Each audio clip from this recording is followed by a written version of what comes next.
Yo, yo, yo. Welcome to the Around the 412 Fantasy Football Show where we are making bets and having turkey sweats. Happy Thanksgiving Eve to all of the degenerates in the United States. And for the rest of you, happy week 13. Join with me as always, the king of the Thanksgiving Day parade, the man of the hour, the year, and a lifetime, Drew Hannes. How are we doing today, buddy? I don't know why you dap me up the way you do at the start of every show. But Thanksgiving, dude, that is my day. I'm so psyched for tomorrow. Wake up with parades with the little one, football, ton of food, take a nap, more football. It's the perfect day each year. I am so psyched. Cannot wait. I'm waking up early. It's like people's Christmas morning. I'm waking up at 6. I'm ready to roll. That's crazy. I got a long drive now too, so. Well, the people have to know. I asked this on Friday. I was on a show on Friday. What is your 101 Thanksgiving food? So turkey low key is like real dry. Like it's kind of like a really shitty bird. So like I'd say stuffing or like mashed potatoes are like my favorite. Like I love mashed potatoes. Yeah. Is the Hannes family like a crumble top stuffing, or like what is that? What does stuffing mean to you? I think we're more crumble top. We don't do anything like it's like the more dry one, not like the liquidy moist one. Yeah, okay. The frick stuffing is more of like a loaf. It's like multiple loaves because there's like a million of us. Okay. But it's incredible, especially day after you hit that. You use that as bread. You get the turkey sandwich. It's a good time. We're very excited. It's one of those tough parts about getting old. We've got into the cycle of, well, we went to the in-laws this year, so we got to go to this one that year, and then you kind of bounce back and forth. Zayna and I are trying to transition it more to like just being at our house, but yeah, it's not going so well yet. We have already put a travel ban on Christmas Day, so we will be in Ohio for the 25th of December, so that'll be nice. But Thanksgiving, it's like, all right, let's go have someone else cook. It'll be a good time. So we're traveling after we do Christmas here with Noah. We're going to travel after. We usually go to my parents for Christmas Eve, but we have a friend who invited us to a party on Christmas Eve, so we're going to do that. Hey, there you go. Well, if you didn't know, the night before Thanksgiving is the biggest party night of the year. So before we get too tore up, we're going to hit you with all the fantasy advice that you have. So if you have questions, drop them in the chat. If you like what we're doing, like, subscribe. If you don't like it, just let us know whatever it is that you're feeling, and we'll try to make it better. Or we'll probably just keep doing the same thing we've been doing for, 5 years now? And I thought you were about to sneeze when you paused there. You're just like... No, I saw your chat, and you were correct. But I don't feel like you needed to put that on me in this moment. Like, it was just. I sent that while the countdown was going on, just so I wouldn't forget. That was it, though. You can just say it. Like, people see. It's okay. It's not my show. But I would be remiss to not say, before we get started, a big initiative that we have right now at Around the 412 is the Rockin' Around the 412 Christmas fundraiser. We're just raising money for kids. I found out the other day that we've cleared the $4,000 mark for this Christmas season, which is super awesome. We've helped over 70 Christmases for kids in the 412-724 Pittsburgh area. So we're super pumped about that. If you're feeling interested in that, we can drop that link in the comments in the description for this show. But something that's really near and dear, it's something that's really cool that Tyler and Zach have been putting on for quite a long time. And we're happy to be along for the ride and kind of echo that message out. So wanted to get that going. But with that in mind, Drew, throw on the lab coat. We got a busy week coming up. It's going to be 3 games tomorrow. So what do you got for us on the injury front? Yeah, we can start with a few injuries that actually impact tomorrow, which real quick, tomorrow's Thanksgiving football is probably the best football. It may be the best Thanksgiving slate of all time. Yeah, definitely in my lifetime. Definitely. Like, I am so fired up. All 3 games are going to be good. Even if the Bengals are out of it, you know, they're hanging on by a thread. Actually, the Cowboys, Chiefs, and Bengals are all hanging on by a thread, but they're all good teams and should be competitive. But speaking of that Bengal game, T. Higgins suffered a concussion last week, so he'll be out in the short. It seemed like a pretty bad one, too. It wasn't like, like what happened? It was like, oh, you have just caught CTE. Yeah, it was bad. And actually, real quick, because it just popped in my head, they just they just put out there that CJ Stroud is still in the protocol too, which is pretty crazy with how bad this is going to be his third week of being in the protocol. It's probably the worst concussion. I mean, we had Cedric Tillman last year, but I mean, one of the worst ones that we've seen for a while. You've talked about it before. It's not a linear injury where it's like, oh, like you just wait this amount of time and then it's done. You can be feeling good one day, the next day it's not so great. So it's really just one of those things that we kind of take for granted as football watchers. But it's a tough thing to come back from. If they lose this week, I wonder if he's done. Because what's the point? I don't know, but it's crazy how much they are wasting that fantastic defense. Yeah, it's crazy.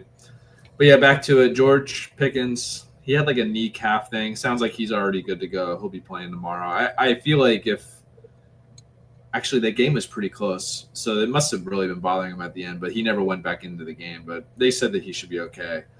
Rashid Rice also has a hamstring, but I feel like that was more so like short week. They gave him the day off, put something on there. He might be a little sore, but I don't think there was ever a risk of him missing. Ashton Genty suffered an ankle injury. I haven't seen much on that one. They said I saw something that Pete Carroll said that it was minor, not severe, and they think that he's going to play this week. But I feel like not that the Raiders have been good, but you have to pick up Mostert just in the off chance that Genty doesn't play, given the state of running back in fantasy football right now. Yeah, I mean, there's no bye weeks this week, so hopefully you have another option just in case. Sure. I think he's going to play. I did get what you said, but I didn't see anything today. I thought maybe we would get another report today. That's what we got early Monday or late Sunday night. I was hoping to get something else, but nothing. But I think that he's going to play. I feel like if it was a bigger issue, we know that by now. And JJ McCarthy, he also suffered a concussion. He'll be out. I mean, this could be a soft bench for all we know. But when you're I think that these guys are too competitive to have that happen. I know it's like it feels like a cop out answer to say like, oh, it was a soft bench. I don't know. I just don't see it. I don't know what they're gonna do with him. I mean, concussion, obviously most guys miss the following week, but like if he doesn't play next week and they don't really say that he's like in the protocol, I feel like there's something going on there. Like he's been so bad. But actually, you know what? They don't have another option. He's gonna be back out there. They're not gonna play Max Brosmer. What if he's the next Brock Purdy? I don't know. I don't know. Did you see the charts that have been coming out about JJ McCarthy? Like he is putting up Josh Rosen, Jamarcus Russell type. There's literally Jamarcus Russell is literally the only player that has worse stats than him. I mean, that's kind of impressive. I mean, people were talking about how he was going to be this generational talent. I mean, this is generational. It's just in the wrong direction. I don't know. Which is amazing for me because I've been a JJ hater since the beginning of time. I don't get it. Like to me, I thought that he should sit out his first year and learn behind a quarterback. And I don't. It was a great situation for sure. I don't think the Vikings are the right team for him. Shut up. Yeah, I've seen that discourse about I wish he was put in a better situation. I can't think of a better coach with better weapons with a better offensive line. For sure. It's unbelievable. He couldn't have it any better. It's so caught up in wanting to be right about everything. You know the number of takes that I get wrong? Pretty much all of them. Yeah, and who gives a shit? It's fine. You just say, "Hey, I wasn't wrong. I just have new information now," and you move on. Yeah, and it's okay. We come on here to talk ball with people and have a good time. Yeah, everyone's gonna have different takes. Whatever it is, whatever. As long as we get to the playoffs, anything can happen from there. And as long as we're helping people do that, that's good. And if I was that good about football knowledge, I would hope that I would be doing more than talking on a podcast about it. Yeah, I would hope that I won the Million Maker on DraftKings. I wouldn't be doing this anymore. Wait, you would leave the show if you won the Million Maker? That's crazy. I'd still do it. I wouldn't leave my job, though. I always tell Zaina that. I tell her she could leave her job, but I wouldn't leave my job. What a gentleman. What a gentleman. Drew Hannes, man. The man of the people. I need to do something with my life. Anyways, two more. Alvin Kamara, MCL sprain. I think that he's going to miss too. I think he's done for the season. It's very possible. Finally, people can finally drop him without feeling bad, even though you should have dropped him weeks ago. Was he your OnlyFantasy? Shut up. No. No. That was No. He listen. Alvin Kamara was just not in the right situation. But yeah, he was my only fantasy. I really thought that they were gonna be like, "Hey, we have bad quarterbacks. You know what we should do? Dump it off." All the other elements of the Saints' offense of running a lot of plays and doing all this stuff under Kellen Moore happened, but Kellen Moore was like, "F it, we ball. We're still doing the long ball," and it was like, okay. And that wasn't me taking a jab. I genuinely forgot. But No. That I did.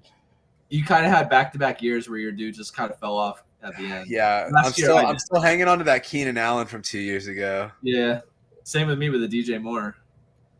Mine's been like up and down, so we'll see. And then the last one I have is Baker. He suffered an AC joint sprain. This one was super weird. Did you see the play where he got hurt? Yeah, I did. That Hail Mary. Why? I think he was hurt before that, and I think that it made it worse. It was just really weird to me. Like, he had to put his whole body into it, and he hurt his non-throwing shoulder throwing a deep ball. It was just really weird to me. But he must have taken a shot at some point. Maybe he took a shot before that, and then I think that was kind of like the final straw for it. He's been rough the last few weeks, though. Maybe it's just been bothering him for a while, and now it's just like a thing. Because he hasn't been good as of late, and he was like balling out, and it just randomly. Yeah, no, and I think too, people don't want to admit it because he was the wonder child of this draft class, but Egbuka slowed down, and it's no fault to him. It doesn't mean that he's a bad player, but he's the only guy there now. The way that they are covering him, it's like, okay, you're not beating us, let's go. And like not having Mike Evans, not having another threat out there, like Tez Johnson, like fine, but like he's fairly small and is a slot guy, so it's like people are fine. Like you want to throw to Tez Johnson 10 times in a drive, cool. But they're not going to continue to let Egbuka go over the top and score these long touchdowns. Yeah, it's just like DK. Like there's no other threats. Maybe when Bucky Irving gets back, it could kind of help a little bit. I know he's a running back, but he does a lot in the passing game as well. If they can get him out there, maybe that'll help. But it's rough right now. I still think Egbuka is a startable guy depending on matchup. But if he has a tough matchup, he's on my bench. I know that's crazy. Yeah. Receiver, but yeah. Yeah, those are the injuries for week 13. Like I said, there's no bye weeks this week, so hopefully everyone has good options to get around any of these injuries. There's not much that's really hurting anybody outside of like T. Higgins. Obviously Alvin Kamara, but he hasn't really been good anyway, so it's like whatever. Genty should be fine. Chad wrote in the chat that he was on the report today, which is good. So that's the reason why we haven't heard anything because he's. Yeah, I do want to hit the chat. Somebody that I'm very thankful for, Chad, always lurking in the comments and giving us good feedback, good info on the live. It's like he's like behind the scenes booth guy. It's like holding it down. It's like when they do the Thanksgiving broadcast and they like pan over and it's like here's all the people that like made this broadcast possible. I feel like Chad is like a low key stats guy for the show that does that. So Chad, I'm very thankful for you on that front. He said that his playoff hopes are dead with no first or second the next 3 years. Jesus Christ. And a mad dash for assets. Thoughts on trading Marv, Aaron Jones, and Jordan Mason for Neighbors, 2 26 thirds, and a 2027 first. I mean, if you're already going to be cheeks, Marv for Neighbors, to me, I mean, you're winning with the Neighbors thing. Aaron Jones is super old, and Jordan Mason is a jag. So to get an additional 27 first on top of that in a season you're not going to win anyway, I feel like this is a win to me. Yeah, especially because he doesn't have his 2026 first either. That kind of sucks. I feel like Neighbors is going to start slow next year. That's the reason why I said it that way. But I mean, Marv has just been slow for 2 years. Yeah, I'm just saying like it just sucks because he might not be competitive next year either. It sounds like he might not be either way. Also, Chad, how did you get anybody to take your 2028 first? Because no one shows any interest in those picks ever. Yeah, Drew tried to trade me a 28 first. I told him I might be dead by then. In my defense, I don't have any other ones. But I offered you the 26-2-1. Well, it's a 26-2-1 and a 10-man, which is really like the 111. So I mean, it's not terrible, but we just never got there. I ended up getting Devontae Adams, so I was like, all right, let's see if I can reverse the luck that I had in previous years, and then I'll probably flame out either way. I'm still throwing that pick around everywhere, and there's just no one. It's not too late. You got time. Yeah. So Chad's 101 Thanksgiving food, the holiday turkey sandwich from Earl of Sandwich. I don't know what that is, but turkey cornbread stuffing, cranberry sauce, gravy, mayo, stuffed in a delicious sandwich. Sounds fire. I'm about that life. So that's what's up. He did say Genti not on the injury report, so that's super cool. We got Brian Rogers over on X. Let's get actual.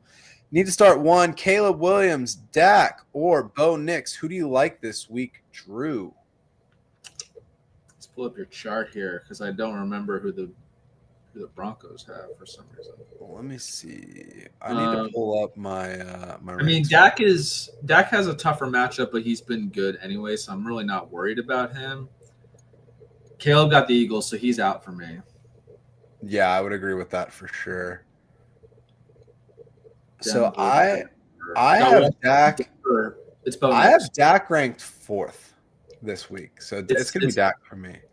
It's Bo Nix for me because he got the Commanders. Commanders. Bo Nix. They've been a little better since they let what's his face call the plays.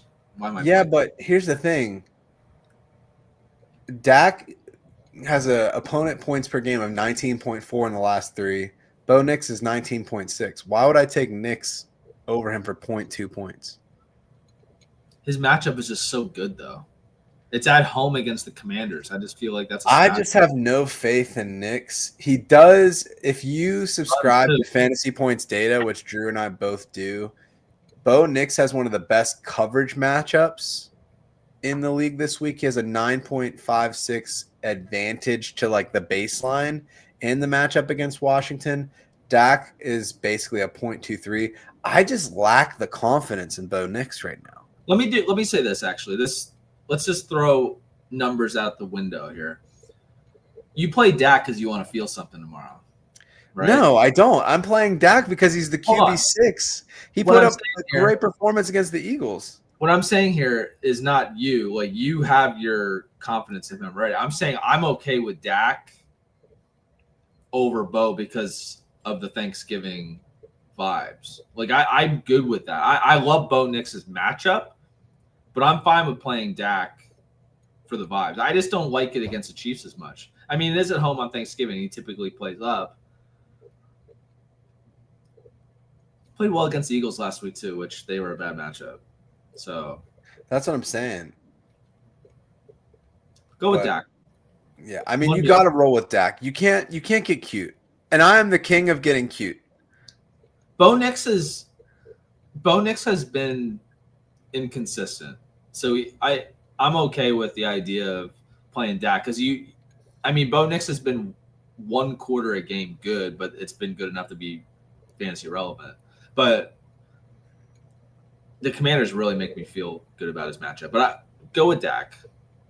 Yeah, I mean, Bo Nix had the good game against Dallas. He was QB6. He had the big comeback game against the Giants where he was QB1. But other than that, he's basically been top 15 or worse. I've just been picking on the Commanders for like the last 8 weeks. Yeah, let's take a look and see like what that looks like. I'm going to pull up Fantasy Football today and see what their points allowed have been just kind of like week by week for the different quarterbacks. It's not going to sway me away from Dak because at best, Bo Nix outscores him by a couple of points.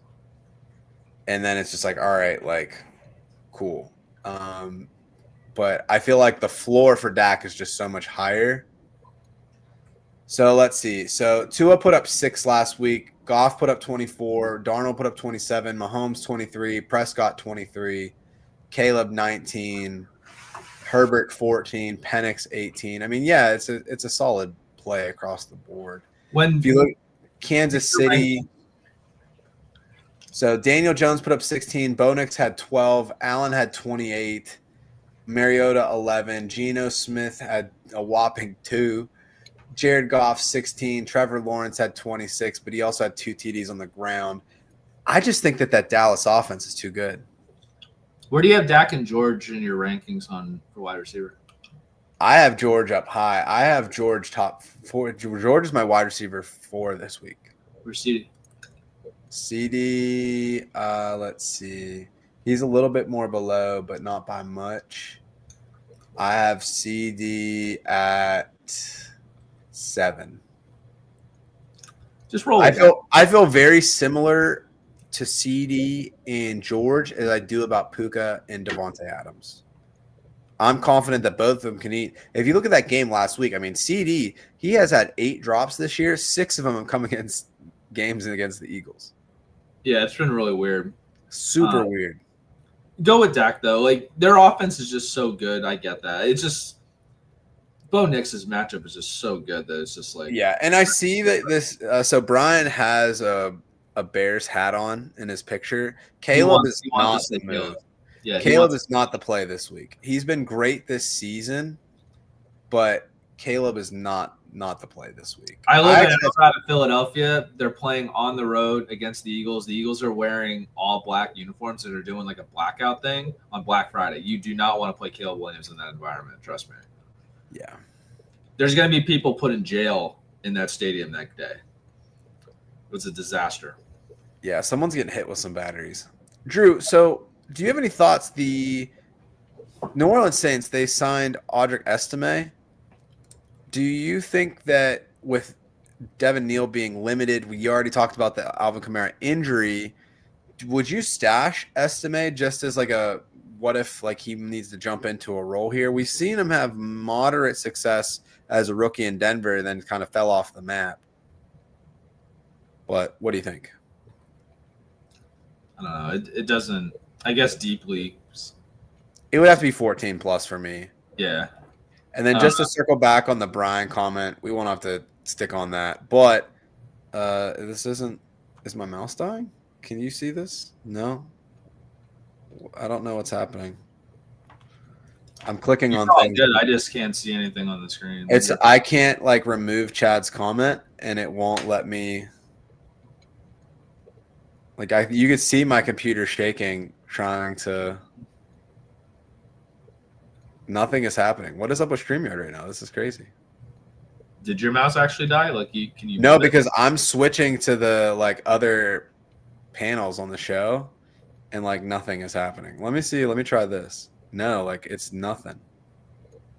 Yeah, it's still on injury updates. Right, and I've changed it. There he goes. Yeah, he'll be back in. But Brian, while we wait for he might be back, and it's switching now. I was talking to Brian. There we go. All right, let's jump back to it. That was weird. So I was trying to show Brian had this initial comment, and then he said he had it down to Knicks and Dak. He likes Bo's matchup, but the Lamb Pickens Ferguson combo with Dak, tough decision. I agree with you. I just like to roll with what I know, and Bo has just been so inconsistent. I could see them leaning on the ground. If you look at kind of like that matchup overall, like you said, Bo's got the great matchup against Washington. Washington has been worse against running backs, so I think that Denver's just going to run all over them, and that's going to limit the upside for Bo Nix. The line on the Cowboys-Chiefs game is 52.5 too, which makes me feel really good. Yeah. And then for the Denver game, their implied points is 25. The total for that game is 43.5. What's Dak on the season total points? Total points, like the number or like rank? The rank, because I remember my bold prediction. Rank, he's 6.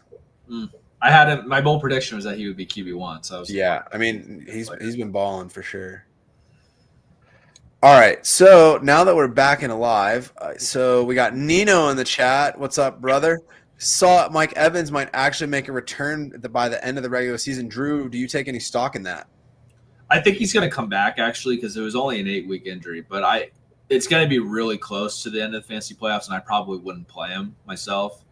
It's more of a real-life situation for Mike Evans and the Buccaneers. He's got to get through 1,000 yards, so, I mean, he's got to come back, right? What's he at prior?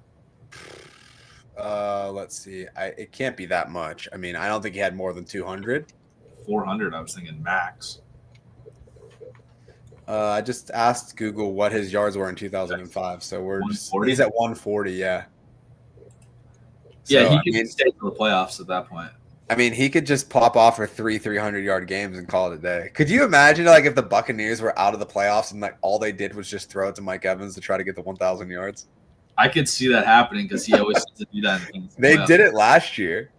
I feel like every year in the fantasy playoffs, he goes off for like. It's true. Yeah. It was like him and Devontae Adams. Like, they both just have, like, these super. And Alvin Kamara, which stinks that he's done. All right, so we got start one wide receiver and two flex. We got Jacoby Myers, Jaden Higgins, Luther Burden, Kareem Hunt, Isaiah Pacheco, RJ Harvey, Tyler Algier. The easiest pick out of all of these is RJ Harvey. He's taking the bell cow back role in Denver. Drew hitting a little swerve on him. The players that I would absolutely avoid, Hunt and Pacheco. Pacheco's coming back this week, but if you look at what Dallas has done with them acquiring Quinnen Williams, they have become absolute run stoppers. That dude is a game wrecker from the from the run game perspective. It's absolutely absurd. If you look in the last 3 weeks in half PPR, they've only given up 11.5 points per game to running backs. Like, I don't know what Quinnen Williams eats for breakfast, but it's basically offensive linemen and running backs. Yeah, he's nuts. I thought about just like fake sneezing there and then blessing myself and saying in his honor. But yeah, he's been so good. I hated the Parsons trade when they did it, but now it's like it looks so much better because of getting him for that pick. And they still have another one in 27. Like they did good. I actually am struggling really bad to find another two. Like I kind of feel like, crazy enough, I feel like Tyler Algier is one of my picks because I still think that he's getting enough to be a flex, but I don't feel great about a lot of these options. Burden hasn't shown enough for me. If I look in the last 3 weeks, Luther Burden, he's only getting 4.3 targets per game. He doesn't really. He's doing good things from like an advanced analytics, but I haven't seen it yet from just like the way that they're using him in the games. There's so many mouths to feed in that offense. I mean, we even see it with Rome. He's up and down all the time. DJ Moore had that like random like 4 verticals touchdown last week, but he really hasn't done a lot. Colson Loveland is like trying to find a role in that offense. They're focusing on running the ball. So to me, Luther Burden is out. I like, as of late, what Jaden Higgins is doing a ton. Houston doesn't have the best matchup this week. If you look at Houston, they're playing Indianapolis. But what I do like about that matchup, Sauce Gardner, you have to imagine, is going to be covering Nico Collins. So that should open things up for Higgins. Higgins, 7.6 targets in the last 3 weeks. His expected fantasy points per game in that span, 16.15, which is really like top of the line guys. I mean, that's right on par with people like Jamar Chase. That's right on par with people like Rome Odunze. Troy Franklin, surprisingly, at that realm as well. So, I mean, that's elite territory right there. So, to me, it's going to be Jacoby Myers. You got Horse for high floors. You got Jaden Higgins. You got RJ Harvey. Now, when it comes to Algier, Drew, I do like that point there. If we look at in the last 3 weeks, you have Atlanta going up against the Jets. That feels like such a better play. And I want to talk to you about this a little bit. It feels like such a better play if they had Michael Penix. I still don't have any faith in Kirk Cousins. He looked better last week, admittedly. But if they're only favored by like 3 points in this game against the Jets, it just feels like a complete nothing burger there. So that's what concerns me about Algier. But I think it comes down to Algier and Jacoby Myers. I just don't know if Algier is going to get enough work and if they're going to get enough lead to like sit Bijan. He just added on that Sean Tucker's in play, and even with Bucky back, I think Sean Tucker would be who I would pick because they have a great matchup, and Bucky is coming off 2 pretty significant injuries, so I don't feel like he's going to get full work yet. I feel like Sean Tucker's probably my pick after he had him in there. Yeah. I don't think Benson's back yet. I think that's one more week for Benson. I think Sean Tucker would be my other pick. Yeah, I would probably go. If going back to the question, I would take the 2 receivers, Jacoby and Higgins, and then Harvey. Harvey is number 1 for me. I would say Higgins 2, and then I would say Myers 3. So you can decide whether you like Myers or Algier more. I have a soft spot for Myers. I think it comes down to whether or not Brian Thomas plays this week. That would be the deciding factor for me. Yeah. Yeah, I mean, this one's tough, to be honest. Yeah, and Chad just wants you to know that Audric Estime breaks the show. So just don't ever talk about him ever again. So let's transition to headlines. We're moving a little slow today, so we'll pick up the pace here just a smidge. So one of the things that happened last week, Drew, in New England, we had Henderson kind of have this breakout in weeks 10 and 11. Week 12, we saw Ramondre Stevenson return. However, Henderson remained the lead back, outcarried Stevenson 18-6. Do you feel that that is enough of a flag plant that Henderson is the guy, or are you still wanting to wait and see as they ease Stevenson back into action? Yeah, we talked about this a little bit pre-show. As a Travion Henderson owner in a couple of leagues, I'm playing him, but I still kind of feel like Ramondre's not out of it yet, and it could just be first game back kind of thing. I want to see it for one more week, but he's still in my lineup because I feel like he's been so good that it only takes one play for him to pay off, and I'm going to keep riding that hot streak. But I don't think we're completely out of the woods yet. Yeah, it is funny to hear you say that because that was pretty much the calling card of Travion Henderson all offseason. Yeah. And then it just seems like it took the Patriots 10 weeks to remember that. Yeah. It's like, it only takes one play with him to make it worth your while. And it's like, yes.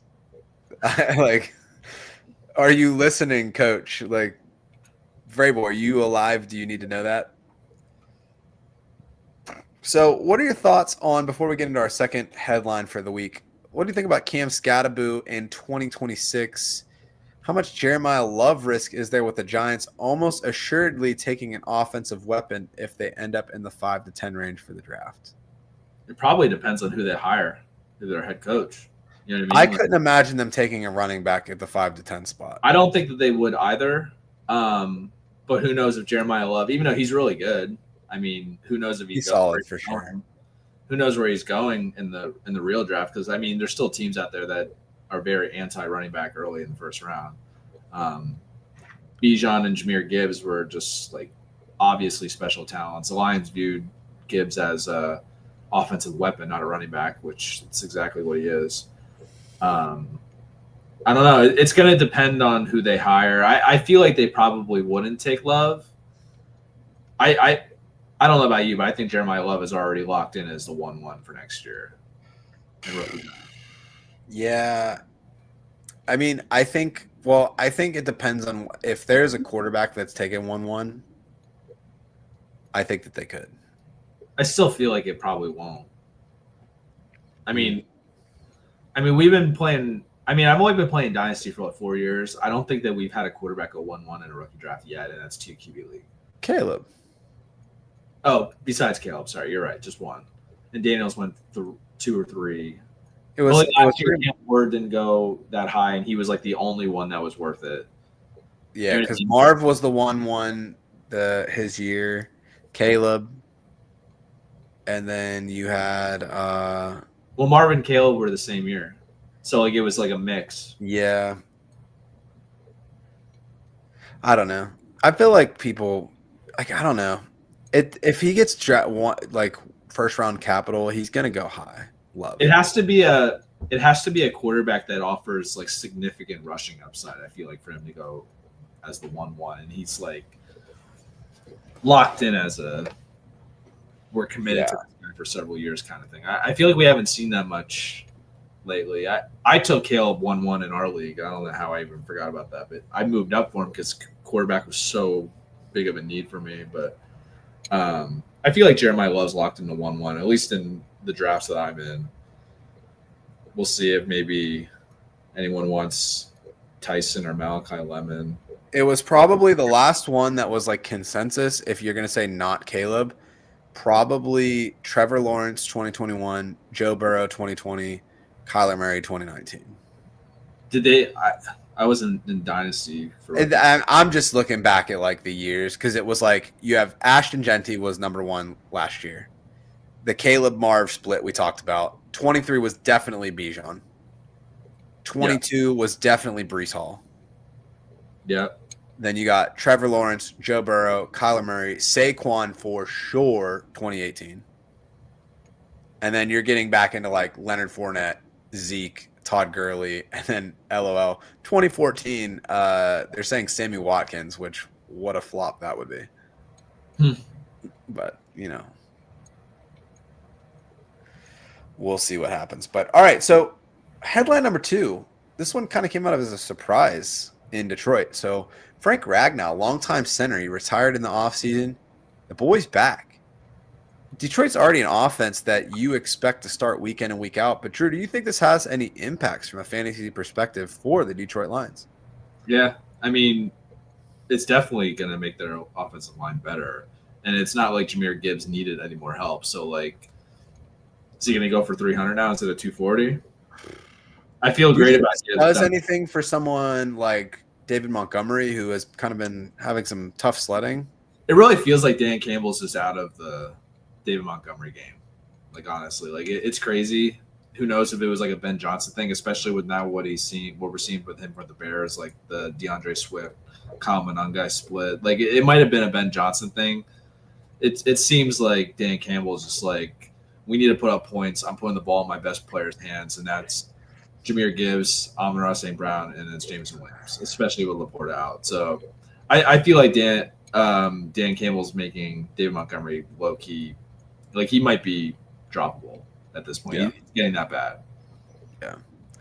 It's circling back to that dynasty conversation just a smidge. So Chad's saying like the top end QBs right now, like Mendoza, not very fantasy friendly. That's what I mean. I would agree with that. And he's saying that the wide receiver class may be the worst of all time. I don't think that it's that bad. I like Malachi Lemon a lot. Malachi Lemon, the way that the quarterbacks are trending right now, my hope is that the Steelers take Malachi Lemon in the first, and then they trade up and get to 32 and take a shot at a QB. That is my hope as a fan right now. That far, it'd be awesome. I mean, at the way that we're losing, we might not have to worry about it. That's true. All right, so let's jump in with our 94 friends into fantasy football Tinders. So if you haven't been riding on this journey with us before, here's a little bit of a kind of a how-to and what this looks like. So we got our friend Zach here on the screen. People want to know, is the city of Pittsburgh thankful for our boy Zachary Smith? Everybody loves to show love to this guy. He does a lot of good for the community. Always talking ball, never hateful, even though he does have pretty much all of Twitter muted at this point. But never text back. Yeah, he never texts back to Drew. He always responds to me. But, you know. You last text? Yeah, that's fair. Don't ruin the narrative. You tried to screw me. So we're going to swipe right. You'll see the green hearts on the screen if you're watching with us on YouTube or X or Twitch. And if you're like, nah, man, we don't care about this bozo. He don't know nothing about ball. The typical season ticket holder just complains about everything. You'll see the swipe left. We are going to throw the red X's on the screen, and we will live to see another day. I might snip that part where you said he's not a ball knower and just snip that tiny bit. And I'm just going to send it to him. I know that you won't clip it because you've never clipped anything else in the show in like 3 years. So I clip stuff, but it's very rare. It's very rare. So I like my odds here. But 38-26, I got that written down. Oh boy. All right, so let's talk about what's happening in New York. They kind of transformed their wide receiver room at the trade deadline. And Drew, the people want to know, are they going to make Metch a thing? John Metchie, last couple of weeks, kind of coming on there for the Jets. Do you see that as being a sustainable option for the rest of this 2025 fantasy season? It's so funny that like we're talking about John Metchie right now because in my one dynasty, like Hernley was in the chat, like talking about Hernley has a huge hard on for John Metchie, for sure. And he's not in the chat right now, which is kind of a bummer because like this is like his segment right now. It's his moment. Yeah. He was all about Metchie in the chat, but he didn't actually add him. And then someone else picked him up, and they were talking about it afterwards. And he was just like, I should have picked him up after being pretty solid and scoring a touchdown back-to-back weeks. Like, he's playing a ton of snaps. 8th best strength of schedule for wide receivers rest away, which is also very appealing to me. They're also giving up a ton of points on defense. Like, after trading Quinnen, trading Sauce, like they're not stopping anybody. Oh, for sure. He's running 83% of the routes 2 weeks ago, 87 last week. So like things are looking really good for John Metchie, but I'm still gonna swipe left. Dang, man, the Black Friday special, he got us. He got us. Yeah, I gotta swipe left. And the main thing is like I just don't think that the Jets support anyone down the stretch and in the playoffs. They don't throw the ball enough. Like they're averaging 27 passing attempts per game with Tyrod Taylor, which I thought I had this written down. Oh yeah, it's shocking just with how bad they are. You'd think that they would be throwing more. Yeah, they're still 28th in the league, even though they're giving up a ton of points. So it's just like that's not going to sustain a wide receiver for me, especially in the playoffs. Like I hope that he plays really well, and maybe next year him or AD Mitchell really develop. And so I'm a big AD Mitchell guy. Yeah, I've actually been trying to acquire him in a lot of leagues for next year on the chance that he pops off, but it's not going to happen for me this year. I'm not going to, there's 3 weeks left before the playoffs in some leagues, two weeks. I'm not going to put my faith in a Jets wide receiver, and I'm definitely not going to risk it all in the playoffs with a Jets wide receiver. So that's a swipe left, even though things look good. Hopefully next year he can build off of what he is building right now. Yeah. As they said on Mean Girls, stop trying to make Metch a thing. It's never going to happen. They said it in Houston. They're saying it I in saw that in a tweet, actually. Someone tweeted that. Did they really? That's hilarious. Yeah. And then here I was thinking I was original. It's just maybe it was you. No, it wasn't you. I don't think it was me, no. So I'm also swiping left, as you can see. So John Metchie, he has become the underneath guy for Tyrod Taylor, which is pretty much all that Tyrod Taylor has. If you look at the stats since him and Mitchell have been on the team, John Metchie has 100% catchable target rate right now. So basically everything that has been thrown at him in the last 2 weeks, he's had an opportunity to catch all 10 targets. AD Mitchell, 46.2%. But if you look at the expected fantasy points per game, John Metchie only looking at 8.2 fantasy points per game. He's averaged 16 fantasy points per game. So he's really doubling his output. I'm expecting a regression on that perspective. If you look at AD Mitchell, it's been basically the inverse of that, where he's only averaged 4 points a game from fantasy point perspective. His expected is 15.2.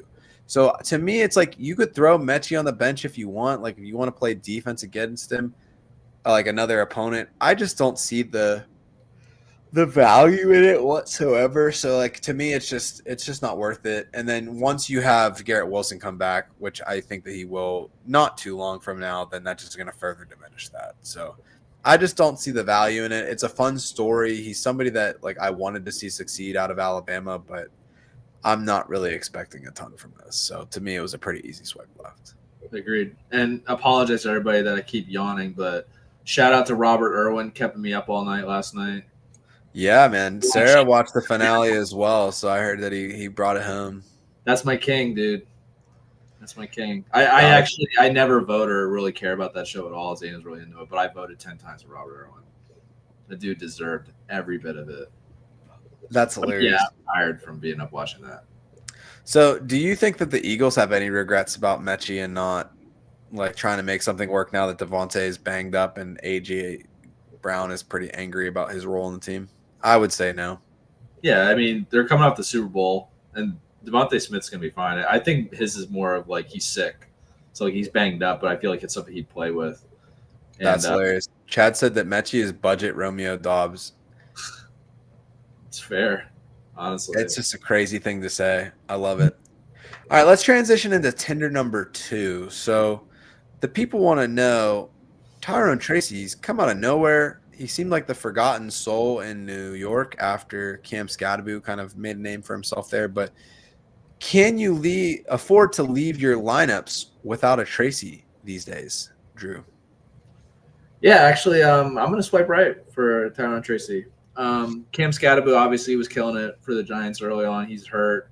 Devin Singletary mixed in a little bit in Week 11, but it's really been the Tyrone Tracy show, in my opinion. And the dude's had over 20 touches in back-to-back games.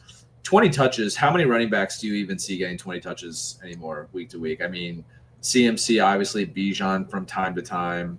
Saquon only had he's only getting 13 touches, I feel like. I haven't looked at the number recently, but just watching the Eagle game last week, they're not doing anything with him. The Panthers ran the ball 9 times in total on Monday Night Football. 20 touches is something that I value a lot, and I think that he's going to pay off at the worst as a flex play. He's doing stuff with what he's getting. He had 130 total yards in back-to-back weeks. He's running routes on 50% of his snaps, so he's offering a lot in the passing game, which we knew that he could. And then per fantasypoints.com, he has the 9th best strength of schedule rest away, which honestly, like, I feel like it could be better, but they have the Pats this week, which is just a horrible matchup. Like, I feel a little iffy about him this week. But after that, Commanders, we just talked about them giving up a ton on the ground. The Vikings have been whatever, not the best, not the worst. The Raiders, like, they started the season off pretty well, but like I feel like they've kind of died down a little bit. You can run on them. And then they have the Cowboys in the championship. Cowboys, obviously, we're talking about Quinn Williams, but I feel like matchups between division rivals, anything can go there. I feel like he'll offer enough in the passing game as a running back to pay off in that week too. So I feel really good about him. If you're able to get him off waivers because he was dropped in a ton of leagues, awesome. I was a little bit late on the buck on that, but yeah, I would feel good about starting him week to week if you have him. Just tread lightly this week. It's a good week that they have the Pats when there's basically no bye. So I would work around him this week, but going forward, you swipe right for me. Yeah, I'm with you. I'm also swiping right. There was an interesting dichotomy of those last couple weeks with Dable, like what was going to happen between Tracy and Singletary. Talked about it a little bit before the show. It was much more of an even split that first week that Tracy was back, but in the last 2 weeks, he's on the field for 62% of snaps. He has had 39 rushing attempts, which is 50.6% of the rushing attempts for the team. And he's also had 8 targets in those 2 games. So if he's going to get those dump offs, we know that he had that receiver background in college. So that's going to play into his benefit. He's had 17.8 fantasy points per game expected in those last 2 weeks. So that's definitely somebody you want to have in your lineups. Tough start this week for sure, but I do like the matchups going forward. It's unfortunate that he has the matchup in the championship week, like you said, but hey, you got to get there first. So ride the wave, go for it. I fully support that. All right, so last segment of the evening, we're going to jump into our OnlyFantasy subscriptions for the week, where we give you one name and one name only that we think is going to have a breakout performance.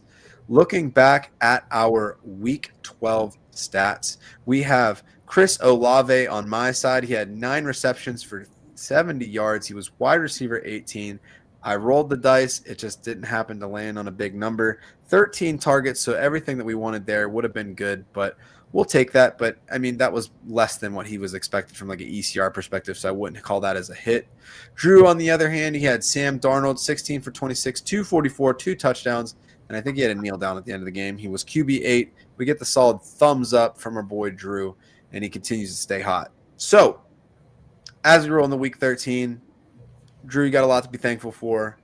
The people are most thankful for your OnlyFantasy pick. Who do you got? Yeah, I wanted to stick to Thanksgiving too. Thanksgiving game. This is basically all about the matchup. It's Mark Andrews going up against the Cincinnati Bengals. Hunter Henry's coming off of a tight end 1 performance against them last week, and they've given up a top 10 performance of tight ends in every single week except for weeks 2 and 4 this season. Every single week besides those 2. And those 2, week 4 was with Evan Ingram basically out. It was just some shit show tight end room of Adam Troutman and just a mix of guys.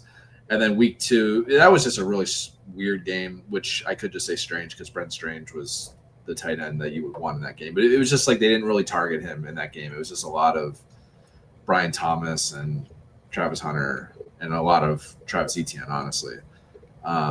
So that was just weird. But, like, you've been able to just target the tight end like crazy against the Eagles. I'm a little worried it could be Isaiah Likely, but I just have this vision of Lamar and Mark Andrews standing there with turkey legs, just like we have that Le'Veon Bell, Ben, AB.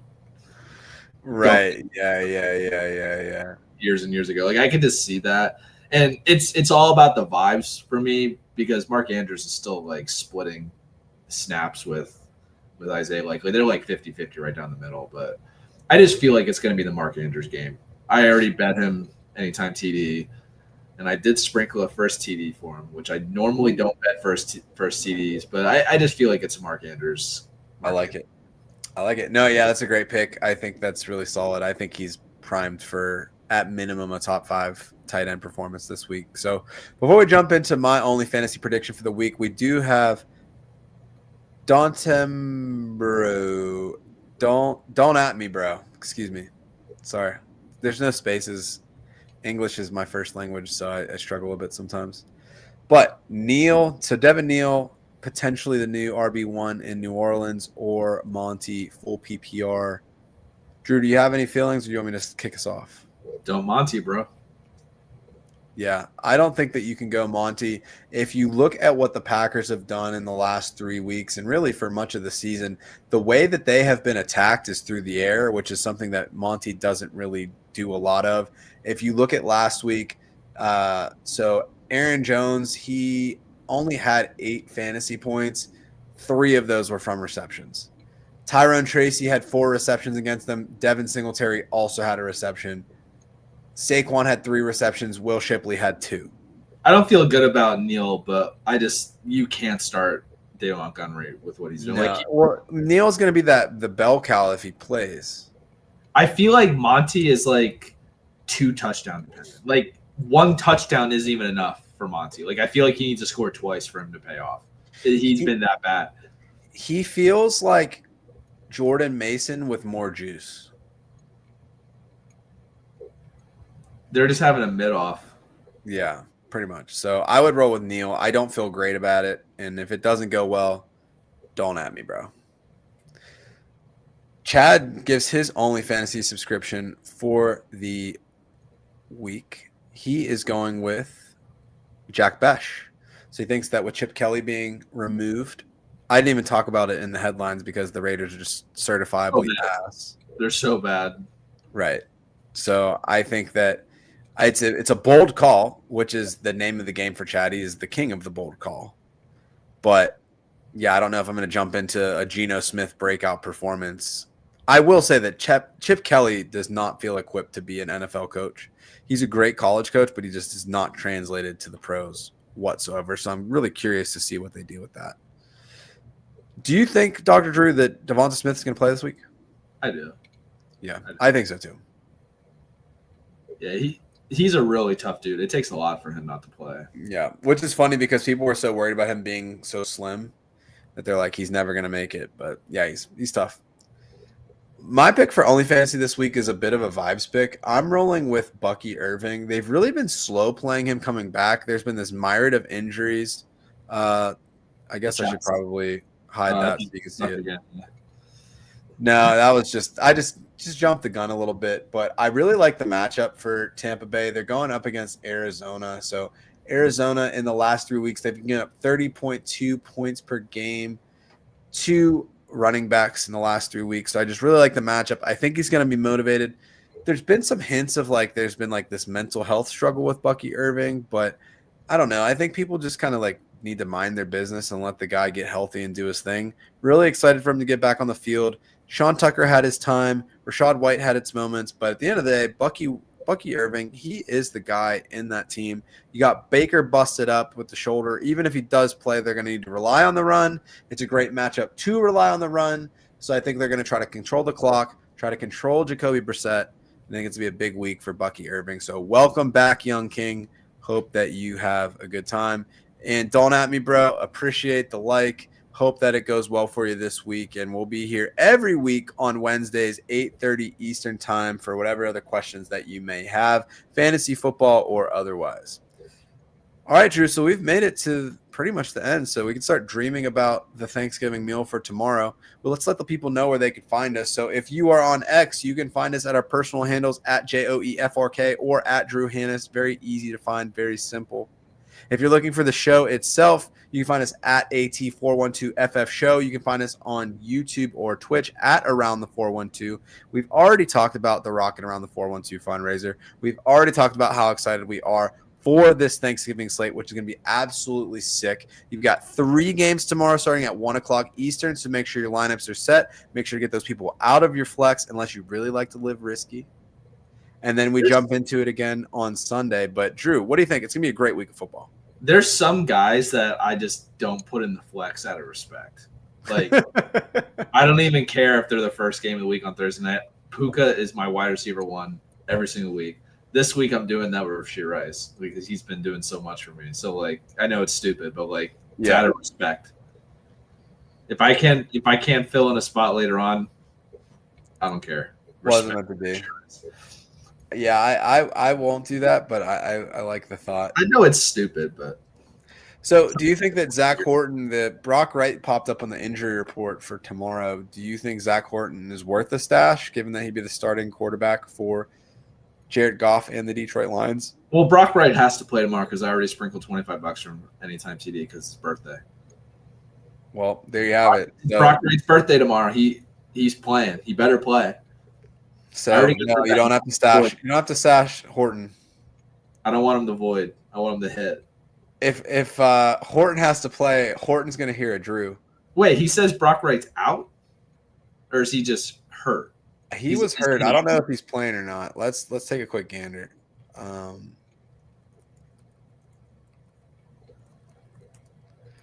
Yeah, he's not playing. He's already out. Fuck. Sorry.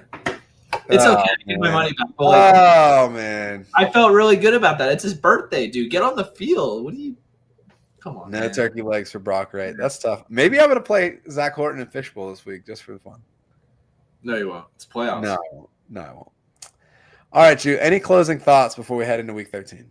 No, man. Just everyone that watches the show, anyone that's missed it this week, enjoy your Thanksgiving. Hope you have a great time with your family and enjoy all that football. Take a really nice nap. Like, it's a must after you. But here's the thing. I don't know when that I can squeeze this nap in because usually there's a crappy game in the middle of the game that I can skip. There's not really that game. It's tough. It's tough. And also, you know what? They screwed us too because they moved the Lions game back to 1. So now it's going to be really close to the next game. Yeah. So I'm going to take a nap before the Ravens and Bengals game. We could try to squeeze one in for sure. But on behalf of myself, on behalf of Drew, we would like to thank you and hope that y'all have a wonderful Thanksgiving. This has been the Week 13 episode of the Around the 412 Fantasy Football Show. Tune in every week, 8:30, for all of your fantasy football advice, questions, just chatting it up with your bros. Hit the like button, hit the subscribe, do all of the podcasty things so that we can pretend that we're relevant. And we will be here Week 14, 1 week from today, ready to get y'all ready for that last week before the playoff push. We appreciate you greatly. Be safe out there. Take the Uber if you need to. And we will see you in a week from today.